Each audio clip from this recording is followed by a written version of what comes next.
अस्सलाम वालेकुम नाज़रीन, आप देख रहे हैं न्यूज़ टॉक। मैं हूं यस्मीन जमाल। नाज़रीन, जहां पर मुल्क के अंदर हम देख रहे हैं कि इंतखाबात को लेकर गहमा गहमी है, वहीं पर इंतखाबात के साफ शफाफ होने के ऊपर खदशात का इजहार भी किया जा रहा है। पाकिस्तान पीपल्स पार्टी की ही अगर बात कर लें तो उनकी तरफ से ये कहा जा रहा है कि अगर इंतखाबात साफ और शफाफ ना हुए तो धरना भी दिया जा सकता है, एहतजाज भी किया जा सकता है। आज ही chairman Pakistan peoples party Bilawal Bhutto ने नौशहरा में खिताब करते हुए ये कहा कि अगर मुल्क में इलेक्शन साफ और शफाफ ना हुए तो फिर मुल्क में एहतजाज होगा, मुल्क में इस्तेहकाम नहीं होगा, क्योंकि एक वज़ीर आज़म बनेगा, दूसरा उसके खिलाफ सड़कों पर निकलेगा और एहतजाज करेगा। तो क्या इसको हम इसी तरीके से रीड करेंगे? पाकिस्तान पीपल्स पार्टी जो है वो सड़कों पर निकलना या कोई इस तरह का लाहे अमल ऑलरेडी सोचकर बैठी है, जो हमने माजी में भी धरनों का एक सिलसिला देखा था, क्योंकि इलेक्शंस का इनेकाद अगर वक्त पर ना हुआ, इस मसले को लेकर भी हमने देखा कि पाकिस्तान पीपल्स पार्टी ये कह चुकी अभी माजी करीब के अंदर ही कि अगर नहीं होते तो हम सड़कों पर निकलेंगे। अच्छा, जहां एक तरफ ये मामला है, वहीं पाकिस्तान पीपल्स पार्टी का दूसरी तरफ ये भी बड़ा दिलचस्प मामला है कि चेयरमैन पाकिस्तान पीपल्स पार्टी वो जो बिलावल भुट्टो साहब हैं, वो ये कहते हैं जी कि अगर इलेक्शन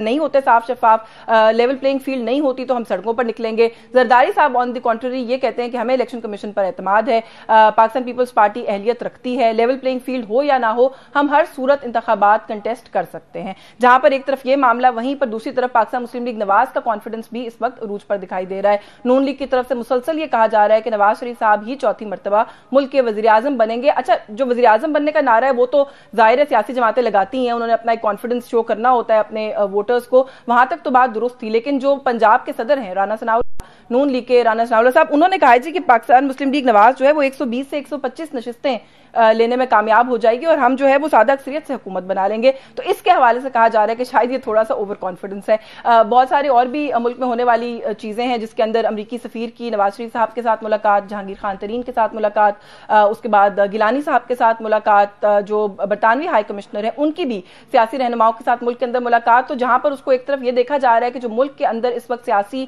लीडरान हैं उनके साथ ये एक नॉर्मल मुलाकात है, वहीं पर तनकीद भी हो रही है कि इलेक्शन से पहले इन मुल्कों के साथ मुलाकात करने का कि क्या क्या जवाब है, क्या जरूरत है। तो ये कुछ इशूज हैं, इन पर बात करेंगे। हमारे साथ इस वक्त प्रोग्राम में मौजूद है सीनियर रहनुमा पाकिस्तान मुस्लिम लीग नवाज के हनीफ अब्बासी साहब ने हमें ज्वाइन किया। बहुत शुक्रिया सर आपका, आपके वक्त के लिए। आप बड़े ही लंबे अरसे के बाद आज जो है वो आपके पास वैसे तो मैं आप कम जा रहे हैं, डिफरेंट चैनल्स पे आया हूँ।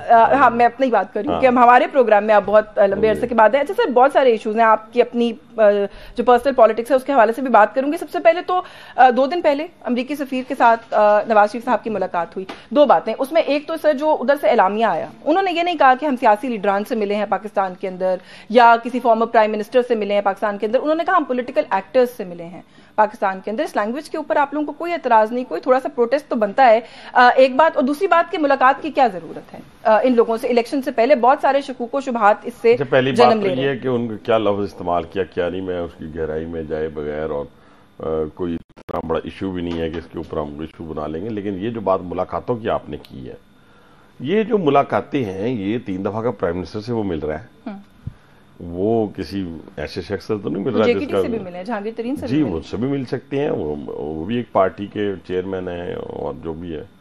इसी तरीके से वो लीडर ऑफ द अपोजिशन से भी मिलते रहते थे, मिलते रहते हैं, जो भी बाकी एम्बेसडर्स भी मिलते रहते हैं। ये कोई इतने छंबे की बात नहीं है कि आप कहें कि भी उस अमेरिकन एम्बेसडर हो, बरतानवी एम्बेसडर हो या कोई भी हो, वो जिससे मर्जी मिल रहा हो। हाँ, जेल के अंदर किसी से मिलना है तो वो आपको वो अचंभे की बात है। नहीं नहीं नहीं नहीं, उसके लिए आपको इंटीरियर मिनिस्ट्री की जो है वो परमिशन की जरूरत होती है। वो अगर परमिट करें तो फिर आप मिल सकते हैं। दूसरी रहेगी बात कि ना तो अमेरिकन एम्बेसडर ने हमें इलेक्शन जितवाना है, तो ना बरतानवी एम्बेसडर ने हमें इलेक्शन जितवाना है। इलेक्शन हमें अवाम ने जितवाना है। जो अभी आपने अपने इंट्रो में कहा ना कि ओवर कॉन्फिडेंट है, ओवर कॉन्फिडेंट नहीं होना चाहिए। लेकिन एक असेसमेंट होती है, एक प्रेसिडेंट है पंजाब का, उसको पता है कि अब मैंने कितनी मेहनत की हुई है पिछले 4 सालों में, और उसके नतीजे में जैसे 21 अक्टूबर का जो हमारा जलसा हुआ है, उसमें credit goes to Maryam Nawaz साहिबा कि उन्होंने दिन रात मेहनत की और एक सिस्टम के अंदर एक पार्टी को चलाया। लेकिन उसकी बुनियाद जो है वो ऑर्गेनाइजेशन है जो यूनियन काउंसिल की सतह के ऊपर मौजूद है पंजाब की, जो एक, और उसके जो मेंबरान जो ओहदेदार बनते हैं वो 3,65,000 हैं।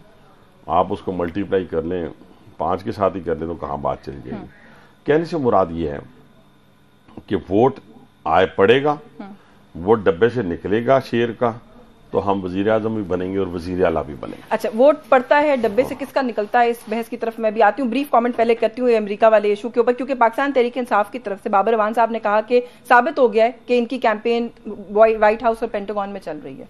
अच्छा, वो बाबर अवान साहब की तो बात इसलिए की है, नहीं आपको करना चाहिए कि पता को नहीं चलता ना कि दिन को वो किसके साथ है, रात को वो किसके साथ है। अभी तो वैसे कंसिस्टेंसी है वो अभी पीटीआई के साथ। कितने अरसा हो गया, कितना अरसा हो गया, देखिए ना, वो जमात इस्लामी, पाकिस्तान पीपल्स पार्टी, फिर उसके बाद और भी कोई पार्टी थी, काफ लीग, फिर उसके बाद ये वाली, तो वो अभी अमेरिका से व्हाइट हाउस से कैंपेन जारी है।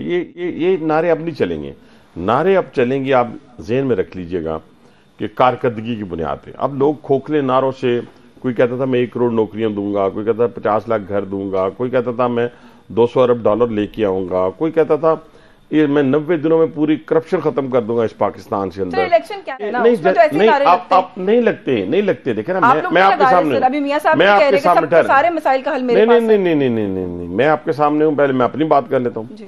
हमने 20 साल पार्लिमानी सियासत की रावलपिंडी सिटी के अंदर। हमने ये नहीं कहा कि हम आपको घर बना के देंगे, नौकरी देंगे या राशन डाल के देंगे। हमने कहा मेट्रो बना के देंगे, हम हॉस्पिटल बना के देंगे, हम सफाई का निजाम लाएंगे, हम खेल के मैदान बनाएंगे, टेक्निकल ट्रेनिंग इंस्टीट्यूट, पानी, ये साफ पानी, फिल्ट्रेशन प्लांट, वो हमने सब सब कुछ दे दिया। हमने कभी नहीं ये कहा। नहीं, मैं आपकी इसी तरह मेरी लीडरशिप, सवाल ही नहीं करी। शहबाज शरीफ साहब ने कहा था, उन्होंने कहा था 6 महीने में हम इस मईशत को ठीक कर देंगे। 16 महीने में वो क्या करेंगे? लीडरशिप जो थी उस लीडरशिप में जिसमें मियां नवाज शरीफ हमारे कायद हैं और थे। अब उन्होंने जब कहा 2013 के अंदर कि मैं यहाँ से जो अंधेरे इसके छाए हुए हैं उनका खात्मा करूंगा, उन्होंने कहा कि मैं इस मुल्क से लाकानूनियत और दहशतगर्दी का खात्मा। आपको पता है धमाके कितने होते थे जब 2013 में मियां नवाज शरीफ साहब वजीर आज़म बने? उस वक्त धमाकों की क्या सूरत हाल थी? बेरोजगारी, महंगाई, लाकानूनियत, दुनिया से कटे हुए थे। 12,000 मेगावाट बिजली की पैदा की, उसके बाद मोटरवेज के जाल बिछाए, सी पैक लेके आए, मिडल ईस्ट पीछे खड़ा हो गया, उनके पुष्ट पे खड़ा हो गया, चाइना खड़ा हो गया, टर्की खड़ा हो गया। ये जो पीएमएलएन का ये जो आप लोग नैरेटिव इस इलेक्शन कैंपेन में लेके आ रहे हैं ना, ये दिलचस्प इसलिए है कि बिल्कुल ये आप लोगों के अचीवमेंट्स हैं, उसको हम काउंटर नहीं कर रहे। 10 साल, एक पूरी दिहाई गुजर गई है, आप लोग अचीवमेंट्स जिसकी गिनवा रहे हैं। 16 महीने नहीं, ये तो मैं तो 2013 से 17 की 4 महीनों की गिना रहा हूं। लेकिन आप अभी 16 महीने हुकूमत करके गए। 2016 की भी कर लें, 2016 की नहीं, अभी की बात कर रही हूं, जो अभी आप 16 महीने हुकूमत करके गए। 16 महीनों की बात कर लें, उसमें कोई हमें लगता है आप लोग डिसओन कर दिया, आप बात ही नहीं करना चाहते उसके बारे में। क्यों किया है? अगर मैं कहता हूं कि अगर मियां शहबाज शरीफ साहब हुकूमत ना संभालते और इसहाक डार साहब आके वजीर खजाना ना बनते तो मेरे मुंह में खाक, आज तक मुल्क डिफॉल्ट हो चुका होता। आपके मुखालफिन कहते हैं कि डॉलर आज 150 पे होता, रोटी आज भी कोई 7-8 रुपए की मिल रही होती। मैं अर्ज कर रहा हूं, हमारे मुखालफिन ना हमारी उस कारकर्दगी को देखें जो हमने खुद हुकूमत चलाई थी, 16 जमातों के साथ नहीं। मैं इसलिए आपको 2013 से 17 तक लेके आया हूं, 18 में भी नहीं लेके आया। 2013 से 17 की कारकर्दगी आपको बताई कि चीनी कितने की थी 52 रुपए की, आटा कितने का था 35 रुपए का, यूनिट कितने का 8.5 रुपए का बिजली का यूनिट था। अब एक ऐसे शख्स के हाथ में मसनद इक़्तिदार दिया गया, छीन कर दिया गया, उसके नतीजे में जो बेड़ा गर्क हुआ और जो पेशेंट वेंटिलेटर पे था उसको वेंटिलेटर से हटाना था ना, पहला तो ये स्टेप होता है। उसके लिए 16 महीने बहुत कम थे और फिर भांत की बोलियां बोलने वाले भी राइट लेफ्ट आप इकट्ठे लेके चल रहे होते हैं। उनको आपको वो टाइम नहीं मिलता। जब आपको टाइम शहबाज शरीफ को पंजाब के अंदर वजीर आला बने तो आप देखें ना रोड सर, दावे नहीं ना, मैं तो दावों से शुरू हुई थी, दावे नहीं करने चाहिए। शहबाज शरीफ साहब ने हुकूमत ये वाली संभालते वक्त भी कहा था 6 महीने, 6 महीने में हम फिक्स कर देंगे। 6 महीने में उन्होंने किया ना, 6 महीने में वो मुल्क जब गए और जब मुल्क हासिल किया तो उस खजाने के अंदर कुछ भी नहीं था। ये तो उनको किसी ने निकाल के दिया था या नहीं दिया था, उस वक्त ये नहीं था, हमें पता नहीं था जी खजाने में कुछ है या नहीं था। तो उसी वक्त अच्छा ड्राइवर कौन होता है? जो बुरे वक्त में सामने से गधा आ जाए, कोई जानवर आ जाए, कोई इंसान आ जाए तो उस वक्त गाड़ी पे काबू पाए, यू टर्न नहीं ले, गाड़ी पे काबू पाए। हमें इस सूरत हाल से गुजरने के लिए मेहनत दरकार थी। मैंने इसहाक डार साहब को अपनी आंखों से रात के वक्त से लेके सुबह सहरी तक, यानी सुबह से शुरू करके सहरी तक यानी 24 घंटों में 20 घंटे में काम करते हुए अच्छा, इस मुल्क और कौम के लिए किया। माशी जो बहस है वो फिर वही बातें लंबी हो जाएगी, उसके अंदर बहुत सारे स्टार्ट्स और फिगर्स इन्वॉल्व है। थोड़ा सा पॉलिटिकल साइड पर ही आ जाए। आपने भी बाबर अवान साहब का कहा कि उनके बारे में क्या बात करनी है और आपने उनकी जमातें भी गिनवाई और उनका पूरा पॉलिटिकल करियर। मरियम नवाज साहिबा हमें मुख्तलिफ जलसों में लोटों के बारे में बताती रही हैं कि उनकी जगह कहाँ होती है। आज उन्हीं लोटों का नाम इलेक्टेबल्स रख के धड़ाधड़ आप लोग जमात में शामिल किए जा रहे हैं। आज ठीक हो गया मामला? अच्छा, आप इलेक्टेबल्स जो है ना, वो अब ये सियासी जमातें हैं, अब ये फैसले हमने करने हैं, ये बाहर बैठ के किसी और ने तो नहीं करने। नहीं, आपने अभी बाबर साहब पे तनकीद की, मैं तो इसलिए सवाल कर रही हूं कि वो उन्होंने भी लेकिन मरियम नवाज को बाबर अवान से तो ना मिलाएं, खुदा का नाम ले। वो तो अपनी पार्टी में रही है ना। नहीं, मैं तो कह रहा हूँ नहीं, हम वफादारी की बात कर रहे थे। वो तो वफादार रही ना अपनी जमात के साथ। नहीं, आपने अभी जाम कमाल साहब को, उनकी जमात के और बहुत सारे लोगों को, मैं तो उनकी वफादारी को क्वेश्चन कर रहा हूं। ना, पहले आप देखें ना, मरियम नवाज और बाबर अवान का कोई मुकाबला नहीं बनता। मैंने उनकी बेवफाई का जिक्र किया, मरियम की वफादारी का जिक्र किया। मैंने सवाल ही ये नहीं किया। मैं ये कह रही हूँ कि मरियम साहिबा ये कहती रही कि हम लोटों को एक्सेप्ट नहीं करेंगे। आप कर रहे हैं ये सवाल। आप किसी लोटे को नहीं ले रहे। लोटा क्या होता है कि अभी एक एमएनए बना हुआ है, उसको आप तोड़ के ले लें। अभी लोग आजाद होते हैं। जिस वक्त आजाद होते हैं ना, आजाद से मुराद यानी इस वक्त वो किसी एमएनए एमपीए नहीं है किसी पार्टी के, तो हम उसको असेंबली से तोड़ के 20 लोटे ले आए और फिर हम कहें जनाब साहब ये हम राजा रियाज साहब हैं, वजीहा कमर साहब हैं। राजा रियाज ने भी टेन्योर नहीं, उन्होंने टेन्योर पूरा किया है। सिटिंग टेन्योर ऑपोजिशन मिनिस्टर के तौर पे बता दिया था कि अब मैं नून में जाने लगा। अच्छा, मेरी बात सुने, ये इसका फायदा इसलिए कौम को कुछ नहीं होगा कि मैं आपको बड़े सादे अल्फाज में बता रहा हूँ कि लोटा क्या। जी बताएं, बिल्कुल बताएं। लोटा ये है कि एक एमएनए है, एक एमपीए सिटिंग, और वो अपनी वफादारी तब्दील कर लेते हैं। ठीक है। एक है कि उसी के अंदर पार्लिमानी जमात भी बना लेते हैं, उसकी तादाद इतनी होती है, वो उसमें आता था। अब जो लोग हमारे पास आ रहे हैं इस वक्त वो आजाद हैं, किसी जमात से उनका ताल्लुक नहीं है, किसी जगह एमएनए एमपीए नहीं है, तो वो हमारे पास नहीं आएंगे। अब हमारी स्ट्रेटेजी है ना कि बलूचिस्तान इस वक्त हमें अपने पास लगता है, हमारी गोद में इंशाअल्लाह। बलूचिस्तान में पाकिस्तान मुस्लिम लीग नवाज जो है वो हुकूमत बनाएगी, ये मैं आपको कह रहा हूँ। ये कॉन्फिडेंस बलूचिस्तान में, जी बलूचिस्तान के अंदर, केपी के अंदर हमारी अलाई गवर्नमेंट। वैसे आपने जो डेफिनेशन दिया, आपको वैसे इंटरप्ट इसलिए करूँ, आप डेफिनेशन दिया लोटे की, तो फिर ये तय हो गया कि अदम एतमाद के अंदर लोटों का हिस्सा था? नहीं, वो तो एक पार्लिमानी जमात बनी ना, वो तो एक पार्लिमानी जमात बनी। आधे से ज्यादा नहीं, आधे से ज्यादा लोग पार्लिमानी जमात में आ गए ना, आधे से ज्यादा वो तो अदम एतमाद हो गया लीडर के ऊपर। वो कोई एक आध बंदा तो नहीं आया ना, आप तदाद देखिए ना। लेकिन उसी पार्टी के अंदर एक पार्लिमानी ग्रुप जो है वो बन गया। आपको पता है ना, इस हद तक तादाद बन जाए तो उनके ऊपर आप फ्लोर क्रॉसिंग का एक्ट कानून भी नहीं लगा सकते।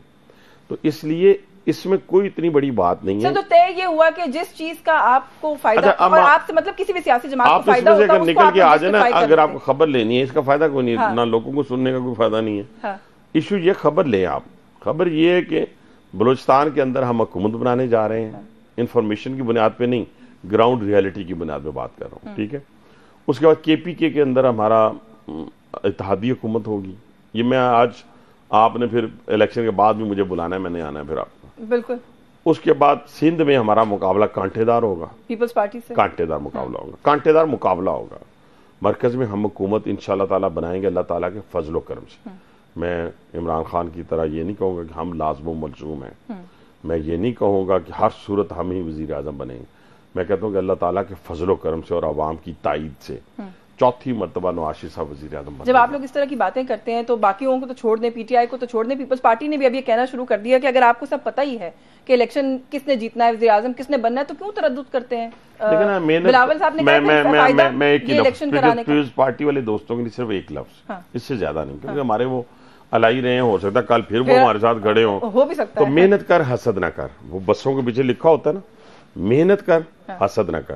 देखिए ना, मैं अपने लोगों के साथ इस वक्त कैंपेन में हूँ या सिटी के अंदर मेरा इलेक्शन लड़ने जा रहे हैं सारे दोस्त, तो मैं अभी से कह दूं हमें मेहनत करनी पड़ेगी, हमें गली मोहल्ले में जाना पड़ेगा, हमारे वोटर्स को कहने के लिए, अपने वोटर्स को कहने के लिए इतना कुछ है अपनी लीडरशिप की तरफ से, अपनी तरफ से, कि आप सोच भी नहीं सकती। हमें किसी को गाली नहीं देनी, किसी को बुरा भला नहीं कहना। देखें, इस वक्त अगर इस मुल्क को वज़ीर आज़म नवाज शरीफ की सूरत में मुयस्सर ना आया तो अब हम तजर्बों के जो है मुतहम्मिल नहीं हो सकते, और इलेक्शन के बगैर भी ये पाकिस्तान किसी चीज़ का मुतहम्मिल नहीं हो सकता। इलेक्शन अच्छा, भी होने हैं। कह रहे हैं कि आप ग्राउंड को फील लेकर आप ये कहते हैं कि नवाज शरीफ ही वज़ीर आज़म बनेंगे। उसके बाद का कोई मंजर आप लोगों के जहन में? पीपल्स पार्टी तो बड़ा क्लियरली कह रही है हम सड़कों पे आएंगे, धरने देंगे। अच्छा, कोई बात नहीं, उनका राइट है ना धरना देना, जुलूस करना, जलसा करना। बिलावल कहते हैं इस्तेकाम ही नहीं आएगा मुल्क में ऐसे तो कभी भी। अच्छा, उनके आने से इस्तेकाम आएगा, ये तो बहुत मजाक हो गया ना। कि मेरे आने से मैं लाज़िम मलज़ूमा, मेरे आने से इस्तेकाम आएगा, ये कोई भी बात करे। हम कहें, कोई और कहें, हम इसलिए कहते हैं। देखिए, मैं फिर वही बात कहता हूं पाकिस्तान पीपल्स पार्टी के तमाम साथियों को कि बाबा, आपने बताना है कि आपने इस मुमलकत खुदा दादे पाकिस्तान के लिए क्या क्या किया। मतलब कारकर्दगी कैसी होते हैं ना कि हमने ये कर दिया, हमने वो कर दिया, वो नहीं। जैसे मैं अभी आपको सिर्फ मोटरवेज गिनवा रहा हूँ, मैं आपको सी पैक गिनवा रहा हूँ, मैं आपको इस मुल्क के अंदर ट्रांसपोर्ट सिस्टम दे रहा है। बिलावल कह रहे हैं मैं तो सिर्फ एक थर में जो मैंने कारकर्दगी की उसी पे पूरा, बिलावल कहते हैं एक थर की कारकर्दगी में पूरा इलेक्शन तो बस बिस्मिल्लाह, फिर किसमें? और फिर में इसमें कौन सा? फिर अगर उनको इतना कॉन्फिडेंस है कि वो थर की बुनियाद के ऊपर पाकिस्तान का इलेक्शन जीत सकते हैं, तो हम उनको रोक सकेंगे? हम नहीं रोक सकेंगे। अच्छा, पीपल्स पार्टी, लेकिन देखिए ना, मेरी बात सुने, सिर्फ कह देने से, और देखिए एक होती है स्पीच करना। मैं बचपन से ना बहुत स्पीकर को सुनता आया हूँ, बड़े बड़े स्पीकर्स को, इतने बड़े। आज तो तकरीर करना भी, वो तकरीरों का म्यार भी नहीं रहा तकारीर का, लेकिन यकीन माने उन सब का रिजल्ट अंडा हुआ करता था। ठीक है जी, वो इतनी पिन ड्रॉप साइलेंस में लोग बात किया करते। तकरीर करना और अमल करना दो मुख्तलिफ चीजें हैं। ठीक है जी, बहुत अच्छा लगा इमरान खान को और उनके साथियों को कि उन्होंने बड़ी बड़के मारी, हम ये कर देंगे, हम वो कर देंगे। आप कह रहे हैं अमल नहीं किसी को ये नहीं कहाँ किया। 300 डैम मुझे बता दें, 1 करोड़ नौकरियां बता दें, 50 लाख घर बता दें, 200 अरब नहीं, वो इतना। देखिए मेरी बात सुने, नवाज शरीफ साहब ने कहा ना 2013 की कैंपेन में कि मैं मुल्क से अंधेरों को खत्म करूंगा, इसको उजालों में तब्दील करूंगा, करके दिया ना। उन्होंने कहा ना मैं सी पैक लेके आऊंगा। मैं कहता हूं कि अगर 2017 वाला एडवेंचर ना किया जाता, आज इस मुल्क में अंदर ना महंगाई होती, ना लाकानूनियत दहशतगर्दी होती, और ना ही आज जो इस मुल्क के अंदर इंडस्ट्री की तबाही है, एग्रीकल्चर की तबाही है। 12 इंडस्ट्रियल जोन बनने थे सी पैक की सूरत में, 12 इंडस्ट्रियल जोन। वो एक इंडस्ट्रियल जोन आपको पता है कितने हजार एकड़ पे था, उन सबको खत्म कर दिया गया। रोन डाला, आपने आके शोर मचाना शुरू कर दिया, चाइना की कंपनियों को नैब में ले गए, फलां को नैब में ले गए, बहुत कुछ रुका उस टाइम पे। वो खैर हम लोग कहते भी सर, वक्त क्योंकि महदूद है, आपकी मौजूदगी का फायदा उठाना चाहती हूँ। एक इल्जाम लग रहा है, वो कहते हैं 2 नारे दोनों तर्क कर दिए नवाज शरीफ साहब ने जब उनको यकीन दहानी कराई गई कहीं से कि आप वज़ीर आज़म बन जाएंगे। एक तो वोट को इज्जत दो, वो कहते हैं जी अब कोई नारा नहीं है नून लीग का। दूसरा एहतसाब, जनरल फैज इस मुल्क के हर मसले की जड़ लगता है रह गए हैं। एक और नाम भी वो लिया करते थे, वो भी लेना छोड़ दिया, बल्कि अब तो कुछ हद तक जनरल फैज का नाम भी लेना। मैं 2 बातों का जवाब बड़े क्लियर दूंगा ताकि आपको किसी किस्म का जो है वो किसी को गलतफहमी, आपको नहीं किसी को गलतफहमी। जी। पहली बात यह है कि वोट को इज्जत दो। वोट को इज्जत कैसे मिलेगी? जिस वक्त 2024 8 फरवरी को वोट पड़ेगा शेर के निशान पे या वोट पड़ेगा तीर के निशान पे, तो वो वोट वैसे ही बाहर निकलेगा। इसको कहते हैं वोट की इज्जत। आपको कैसे हम नहीं कहते। अभी आप ये कह रही है ना बात। अच्छा, कैसे यकीन है मैं बता देता हूँ। 2003 में ना मैं इलेक्शन लड़ रहा था, तो 12 बजे मैंने अपनी मिसेज को कहा हम इलेक्शन जीत गए। कहती है अभी तो 6 घंटे पड़े हैं। मैंने कहा ये लोगों का जो पल्स है या मूड है वो मुझे जितवा रहा है। 2008 में फिर मैंने 12-1 बजे कह दिया। कहती कैसे आपको पता? मैं कहा जहां जाता हूं ऐसे करते हैं। 2013 में इलेक्शन, तो रात को हम बैठे सारे दोस्त, तो मैंने कहा कि अगर वोटर निकल आया ना तो फिर जरा मुश्किल है, लेकिन अगर वोटर साडा निकलिया तो फिर असी जीत जाएंगे। कहते अच्छा उसने तो जलसा भी कोई नहीं किया। मैंने कहा नहीं। सुबह में जब गया तो मैंने ऐसे ऐसे वोटर देखे जो कभी आए नहीं थे फील्ड के अंदर, तो मैंने 12-1 बजे कह दिया। हालांकि इसके पीछे और भी बहुत से अवामिल थे, लेकिन वो लोग ना अपने आप को बना चढ़ा कर नहीं जी मैं धांधली हार गया, फलां हो गया, टिंग हो गया, वो सारी चीजें थी। मेरे पे मुकदमा बन चुका था फॉल्स किस्म का, जो आज फैसला आया है वो 2012 में बना 21 जुलाई को। उसके बाद इलेक्शन आता है। ठीक है, ये सारी चीजें थी, लेकिन उसके बावजूद मैंने कहा कि मैंने वोटर्स वो देखी हैं जो मैंने 2 इलेक्शनों में नहीं देखी। इलेक्शन हम हार गए हैं। ठीक है ना, कहने से मुराद है कि इसी बुनियाद के ऊपर मैं कह रहा हूँ। मैंने वैसे पिंडी के 2-3 हलकों में अवामी सर्वे जैसे हम प्रोग्राम्स करते हैं वो किया है। आप लोगों के इन 2-3 हलकों में पल्स बड़ी मिक्स्ड है। हाँ, तो मिक्स ही होगी ना, मैं कब कहता हूं, लेकिन हमें मेहनत करनी पड़ेगी। और हमारा क्यों कारकर्दगी पिंडी में बहुत अच्छी है। हमारी लीडरशिप की बदौलत देखें ना, ट्रांसपोर्ट हमने दी है, सफाई का निजाम हमने दिया है, पीने का पानी, रोड इंफ्रास्ट्रक्चर, क्या क्या गिनूं, टेक्निकल ट्रेनिंग इंस्टीट्यूट, खेल के मैदान, ये तो 4 साल में पीटीआई नहीं दे सकी ना। पीटीआई पूरे देखें 2 एमएनए 2013 में एमएनए जीतता है पिंडी से, जिसका नाम इमरान खान है, वो बनीगाला चला जाता, वापस आया ही नहीं। फिर उसके बाद 2018 में मुझे अंदर करके एक हमारा पिंडी का जीतता है, वो आके F6 में हो गया, वो भी वापस अपने हल्के में नहीं गया। आपके हल्के की हद तक मे भी आपका एनालिसिस, लेकिन वही बातें वक्त होता मैं मजीद जरूर बात करती। आपका बहुत शुक्रिया, आपने वक्त दिया। हनीफ अब्बासी साहब हमारे साथ मौजूद थे, खुसूसी गुफ्तगू आपने सुनी। जो इस वक्त मैदान में इनके खिलाफ इलेक्शन लड़ रहे हैं, खासतौर पर पीपल्स पार्टी, उनके लिए उन्होंने पैगाम दिया कि मेहनत करें, हसद ना करें। एक ब्रेक लेंगे, ब्रेक से वापस आएंगे तो कुछ पीपल्स पार्टी का मौक़िफ़ भी लेंगे। हमारे साथ रहिए।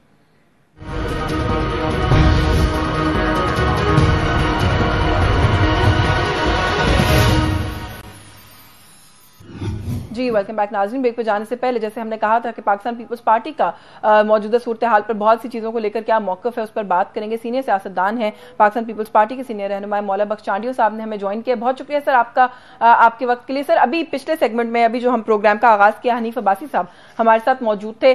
उनके सामने ये सवाल रखा कि बिलावल भुट्टो साहब कहते हैं कि किसी को ज़बरदस्ती वज़ीर आज़म नहीं बनाया जा सकता, बनाया जाए तो मुल्क में इस्तेहकाम फिर नहीं होगा, मुल्क के अंदर धरने हो सकते हैं, मुल्क के अंदर एहतजाज हो सकता है, और ये भी कि Peoples Party level playing field ना होने का गिला कर रही है। सर जवाब में अब्बासी साहब ने कहा कि नून लीग के सभी दोस्तों के लिए पैगाम ये है कि मेहनत करें, हसद ना करें।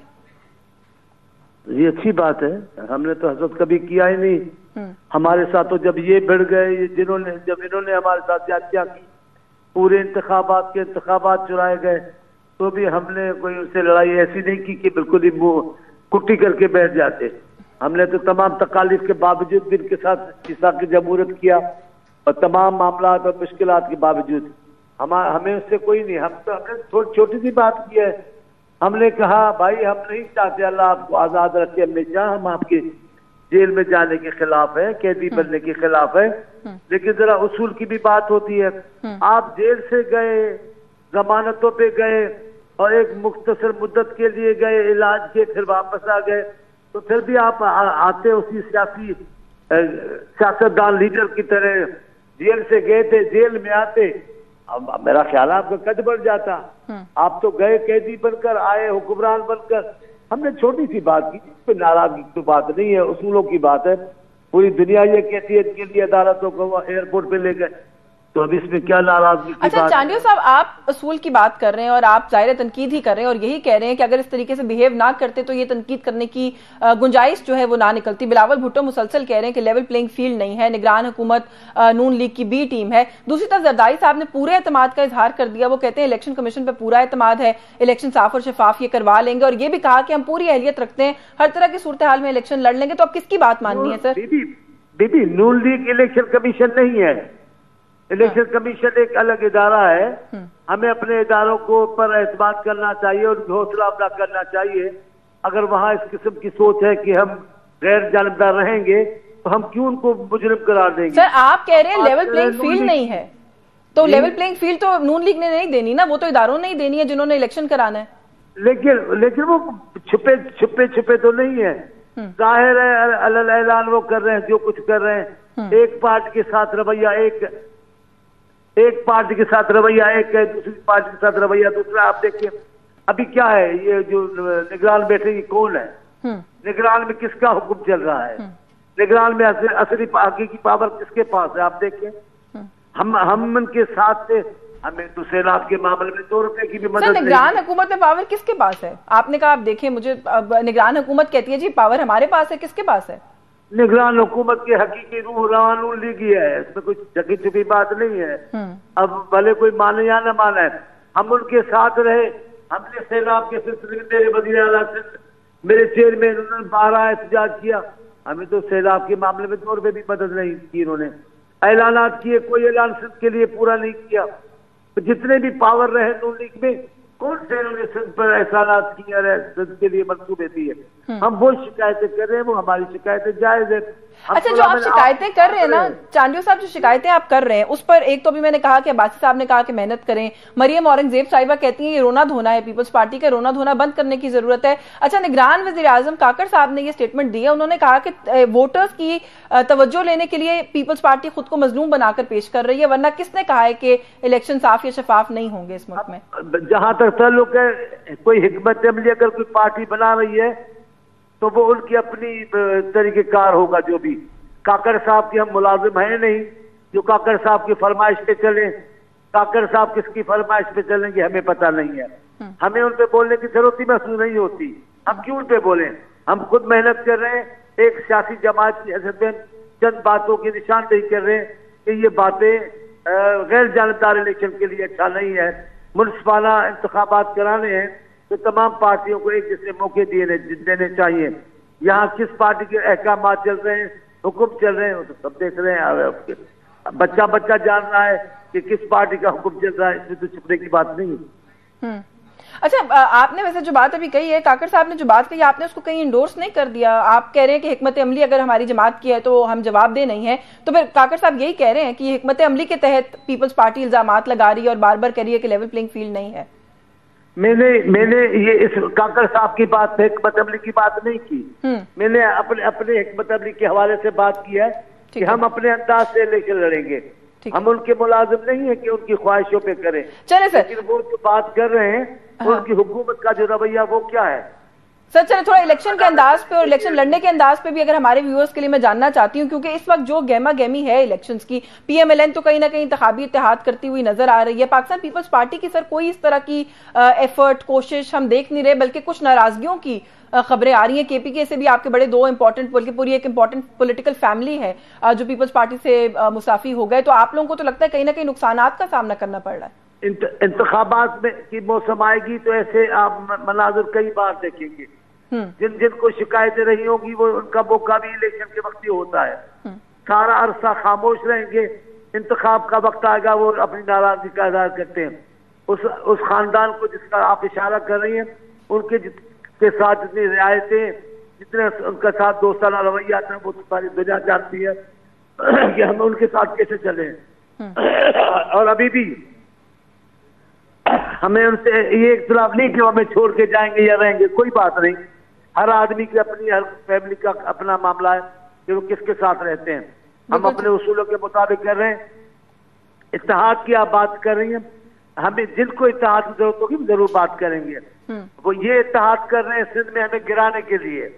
वो पहले भी कर चुके हैं। लियाकत जतीन साहब को लाए, हमारी हकीकी जमहूरी हुकूमत थी सिंध की, वो उन्होंने खत्म की। पहले भी ऐसी कई कोशिशें कर गए।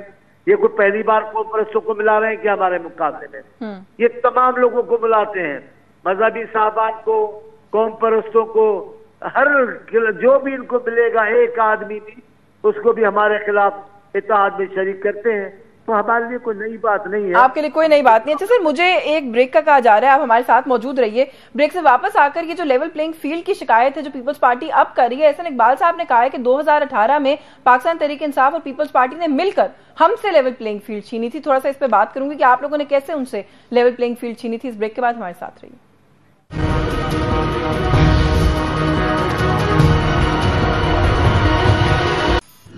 जी वेलकम बैक नाज़रीन, मौला बख्श आंडियो साहब हमारे साथ मौजूद हैं। सब ब्रेक पे जाने से पहले जो सवाल मैंने आपके लिए छोड़ा था कि एहसन इकबाल साहब ने ये कहा है कि 2018 में पीटीआई और पीपल्स पार्टी ने मिलकर लेवल प्लेइंग फील्ड हमसे छीनी थी, और यही बात फारूक सत्तार साहब ने भी कही है। उन्होंने कहा है 2018 में इन दो जमातों का गठजोड़ था। पीटीआई और एमक्यूएम एक ही बात कर रही है तो आप समझे इसकी माना क्या है। हम पीटीआई के बन सकते थे या बन गए हैं कि इस बात की हकीकत जाहिर हो जाती है कि इस्लाम रहता है। असल इकबाल साहब अच्छे इंसान है, मेरे शायस्ता इंसान है, पर वो पीपल्स पार्टी के रूहानी तौर से मुखालिफ है। उनसे कभी बेहतरी नहीं की है। असल इकबाल साहब को हजरात में से है जिनकी तरफ जिनके यहाँ से छोटे सूबों के लोगों के लिए कोई खास जज्बात अच्छे नहीं होते। हमें मरदम शुमारी के हवाले से भी बड़े तहफुजात हैं असल इकबाल से। सिंध हुकूमत ने बड़ी एहतजाज किए, मशवरे किए, बातें किए, ऐसे इकबाल कभी नहीं मानते हैं। लेकिन हम ऐसे इकबाल साहब की बात पर नहीं बात करते। नून लीग की पॉलिसी की बात है। नून लीग आती है तमाम तर मुखालफतों के बावजूद बातचीत करने का बातचीत कर लेती है, लेकिन करती अपनी रवैयों पर है, अपने उसूल पर है, और किसी को नहीं समझ, उसको नहीं समझ आती। हमसे तो चीनी हुकूमत और उन्हें खुशी का इजहार किया, मुंतखब हुकूमत की खत्म की। अभी भी किस किस लोगों को मिला रहे हैं? सिर्फ हम लोगों को। छोड़ने के लिए, अकेला करने के लिए उनका हक पहुंचता है, जो चाहे करे। लेकिन हमें कोई से बेहतरी की भी है ही नहीं। मैं तो बार बार कह रहा हूँ, बाबा आप 3-4 बार हुकूमत रहे हैं, सिंध हुकूमत, सिंध के लिए कौन सा बड़ा मंसूबा आपने किया वो तो बताएं। अच्छा, आप ये जो कह रहे हैं ना कि हमारे खिलाफ इत्तेहाद बना रहे हैं, हमारे खिलाफ सियासी जो भी मामलात करें, पीपल्स पार्टी की तरफ से किसी रहनुमा की ये स्टेटमेंट भी आई थी कि एमक्यूएम को साथ मिलाने से कोई फायदा नहीं होगा, एमक्यूएम मुर्दा घोड़ा है। एमक्यूएम ने कहा कि पीपल्स पार्टी के दोस्तों से ये सवाल करें कि इसी मुर्दे घोड़े पर बैठकर बिलावल वजीर खारजा बने थे, तो आप कैसे कह सकते हैं कि हमारी कोई सियासी स्टैंडिंग नहीं है? आपको नुकसान होगा इस इत्तेहाद का। मुझे नहीं पता किस साहिब ने मुर्दा घोड़ा कहा है, इनको जो सईद गनी साहब ने बात करूं, लेकिन एमक्यूएम ये दुरुस्त बयान पीपल्स पार्टी के कायद बिलावल साहब नहीं बने, उसके नहना भी वजीर खारजा थे, वजीर आजम थे, उनकी वालदा भी वजीर आजम।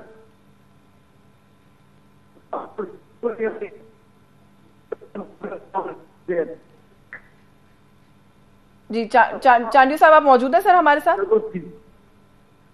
हुकूमत की जरूरत थी कि पाकिस्तान के गिरते इस पद को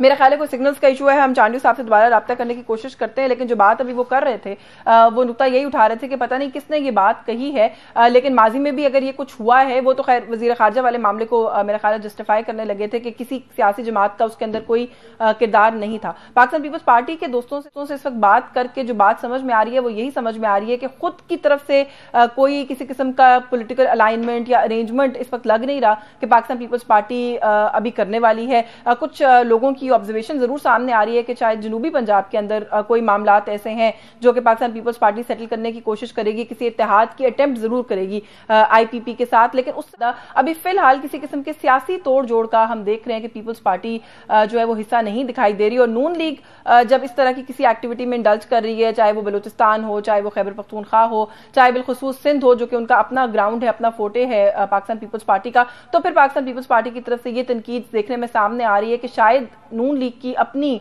जो पोजीशन है, जो स्टैंडिंग है, वो कोई इतनी मजबूत नहीं है, जिसकी वजह से इस तरह की तोड़जोड़ जो है वो करने की कोशिश की जा रही है। नून लीग अलबत्ता, जैसे हमने इब्तिदाइये में भी बात कही थी कि बड़ी कॉन्फिडेंट है। राना सनाउल्लाह साहब का ये क्लेम करना कि सादा अक्सरियत से हम जीतेंगे। अभी हनीफ अब्बासी साहब की गुफ्तगू आपने हमारे ही प्रोग्राम में सुनी, उन्होंने तो बलूचिस्तान में भी हुकूमत बनाने का दावा कर दिया, खैबर पख्तूनख्वा में भी उन्होंने हुकूमत बनाने का, उन्होंने कहा कि वहां पर किसी के साथ कोलिशन में, इत्तेहाद में हुकूमत बन सकती है, उसका भी उन्होंने दावा कर दिया। सिंध के हवाले से भी वो तो कह गए कि सिंध में कांटेदार मुकाबला जो है वो होगा और उसके बाद भी हम पॉजिटिव हैं कि सिंध से भी अच्छे नताइज जो है वो मौसूल हो सकते हैं। गो के सिंध को लेकर कुछ सियासी तज्जियाकारों की ये राय है और ये ख्याल है कि सिंध जो है वहां पर शायद ज्यादा ओवर कॉन्फिडेंट हो रही है। पाकिस्तान मुस्लिम लीग नवाज इतना आसान नहीं होगा, खास तौर पे रूरल सिंध की अगर हम बात करें, वहां पर पाकिस्तान पीपल्स पार्टी को टफ टाइम देना या पाकिस्तान पीपल्स पार्टी से भी किसी भी किस्म की नशिस्तें छीन लेना या उनसे वहां पर किसी भी किस्म का कोई ऐसा मुकाबला करना जिससे पाकिस्तान पीपल्स पार्टी को नुकसान हो। लेकिन बाकी मुल्क के अगर हवाले से बात करें, इस वक्त जो एक फजा दिखाई दे रही है या जो मूड है पॉलिटिकल सर्कल्स के अंदर, कम से कम वो यही बता रहा है कि फिजा जो है उस वक्त यही है कि शायद नवाज शरीफ साहब इक़्तिदार में आ सकते हैं। यही इल्जाम है जो पीपल्स पार्टी की तरफ से लगाया जा रहा है पाकिस्तान मुस्लिम लीग नवाज पर। बल्कि अभी चांडियो साहब की गुफ्तगू आपने सुनी, उन्होंने ये कहा कि जो निगरान हुकूमत में बैठे लोग हैं वो भी जो है वो इस वक्त जो है वो नून लीग के ही हैं। काकर साहब के स्टेटमेंट के जवाब में भी उन्होंने कहा जी कि हम उनको बताने के जिम्मेदार नहीं है, लेकिन जो उनकी स्टेटमेंट्स हैं वो साफ जाहिर कर रही हैं कि उनका टिल्ट जो है वो किस तरफ है। तो आने वाले दिनों में इलेक्शंस के अंदर क्या होने वाला है ये तो आने वाला वक्त ही बताएगा। लेकिन इस वक्त हालात सियासी जमातों की अगर आपस की बात करें तो खासे कशीदा दिखाई देते हैं, with Pakistan peoples Party indicating कि अगर इलेक्शन साफ और शफाफ नहीं होते, जिसको बहुत से लोग रीड कर रहे हैं कि अगर हमारी अक्सरियत नहीं आती या हमारा कोई प्रॉपर स्टैंडिंग नहीं होती या हिस्सा नहीं होता हुकूमत के अंदर, तो फिर हम सड़कों पर भी आ सकते हैं। तो इलेक्शन से पहले तो अदम इस्तेहकाम देखा ही देखा, क्या इलेक्शन के बाद भी देखना पड़ेगा, ये एक सवाल है और एक कंसर्न है जो कि हमारे ज़हनों में। इस पर मजीद बात करेंगे अगले किसी प्रोग्राम में। आज के प्रोग्राम से बस यही कुछ। अश्विन जमाल को इजाजत दीजिए, अल्लाह हाफिज।